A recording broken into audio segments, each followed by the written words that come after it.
खबरों को छुपाएंगे नहीं बल्कि सच दिखाएंगे, यही तो है पछवाधुन खबर का असर। खबरें राजनीति की हो या क्राइम की, हर खबर को पहुंचाएंगे आप तक सबसे पहले, सबसे तेज पछवाधुन खबर। ओके भैया जी। इस समय हमारे साथ लाइन पर जुड़ रहे हैं हमारे संवाददाता भूपेंद्र सिंह तोमर, जो इस समय लांगा रोड पर लाइव खड़े हैं और लांगा रोड से वो लाइव कर रहे हैं। हम उनसे जानने की कोशिश करेंगे। भूपेंद्र जी, क्या मेरी आवाज आज आप तक पहुंच रही है? जी सर, जी ज्ञान जी, मैं आपको सुन पा रहा हूँ। जी भूपेंद्र जी, मैं जानना चाहूंगा कि जो कल भूमि पूजन पुल का हुआ है, इस पुल से आपको क्या लगता है कितने लोगों तक ये पुल अपनी जो सुविधा पहुंचा पाएगा, कितने लोगों तक इसकी जरूरत पहुंच पाएगी? ज्ञान जी, मैं आपको बताना चाहूंगा कि ये जो पुल का निर्माण हो रहा है शीतला नदी पे, जो लांगा रोड पर शीतला नदी पड़ती है, जो इससे लाखों लोगों को फायदा होने वाला है। किस तरह का फायदा होगा? क्योंकि मैं इसमें भूपेंद्र जी, सबसे बड़ा सवाल ये खड़ा होता है कि बरसात के मौसम में इस पुल को, इस शीतला नदी को पार करना लोगों के लिए बड़ी कठिनाई, बड़ी समस्या होती है, क्योंकि पानी आने के कारण लोगों को दूसरे रास्तों से जाना पड़ता है। बिल्कुल सही कह रहे हैं आप।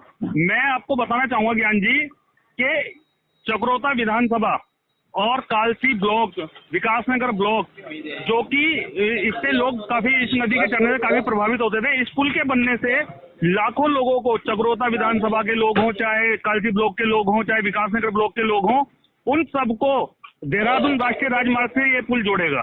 जी लेकिन भूपेंद्र, सबसे बड़ा सवाल ये खड़ा होता है कि अगर इस पुल के निर्माण को लेकर क्या लगता है कि इतनी जल्दी निर्माण हो पाएगा? जी ज्ञान जी, मैं बताना चाहूंगा, क्योंकि आगे चुनाव भी आने वाले हैं, चुनाव को देखते हुए शायद इसका भूमि पूजन किया गया है। लेकिन जिस तरीके से विकासनगर विधायक मुन्ना चौहान जी का कहना था कि 14 करोड़ की लागत से ये बनने वाला पुल 1.5 साल, उन्होंने, जो इंजीनियर है उन्होंने बोला था, लेकिन मुन्ना जी का ये कहना था कि वो साल भर में, उन्होंने बोला है इंजीनियरों को कि साल भर में इस पे गाड़ियां दौड़ेंगी। ये तो आने वाला वक्त बताएगा कि साल भर में ये पुल तैयार होकर गाड़ियां दौड़ पाएंगी या नहीं। लेकिन हाँ, कि यहाँ पर काम चालू हो चुका है, कल भूमि पूजन हुआ था और आज जेसीबी लगी हुई है। जी ज्ञान जी।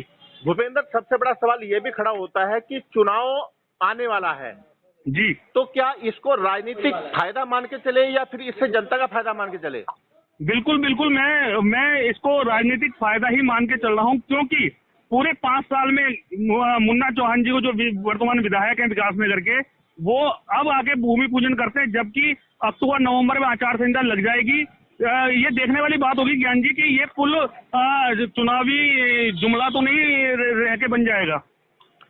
भूपेंद्र, एक सवाल और खड़ा होता है कि मुन्ना सिंह चौहान और उस समय जो मुख्यमंत्री थे यहाँ पर, उन्होंने एक लगता है भूपेंद्र जी से हमारा संपर्क टूट गया है। आइए देखते हैं मुन्ना सिंह चौहान ने क्या कहा। इस क्षेत्र का एक प्रकार से लाइफलाइन ही रोड और बड़ा एक्सीडेंट प्रोन एरिया ये बन गया था। हर साल कुछ न कुछ घटनाएं होती रहती थी और इससे जो रोज़मर्रा की जन सुविधाएँ वो तो होती ही, विकास के लिए भी बहुत आवश्यक है। इसलिए जैसा मैंने कहा भी, केवल एक पुल को आइसोलेशन में देखने की जरूरत है। इस पूरे जो हमारी कनेक्टिंग रोड है, इस पुलों की बाकायदे एक श्रृंखला में तैयार करना है, ताकि किसी भी प्रकार के आवाजाही में या भारी वाहनों के आने जाने में किसी प्रकार की कठिनाई ना हो। और जो ब्लैक स्पॉट्स हैं, जिसकी वजह से सडन पुलिया तंग है, एकदम टर्न आ जाता है, सामने से कोई दूसरी गाड़ी आ गई, दुर्घटनाएं हो जाए करके, वो सबको रिमूव करना। सर कितनी लागत है, कब तक तैयार हो जाएगा? ये तो 14 करोड़ की लागत का पुल है। इसमें 14 करोड़ की लागत का पुल है और इसके लिए 1.5 साल का टाइमलाइन विभाग ने सेट की है। लेकिन मैंने अपने तरीके से, जो वर्किंग एजेंसी है, जो ठेकेदार है, उनको मैंने 1 वर्ष का समय दिया है और उन्होंने मुझसे कमिट किया है कि अगले बरसात से पहले हम इसे पूरा करके देंगे। सर, खरवटपुर के बस अड्डे के जो आपने निर्माण की बात की है, वो कब होंगे?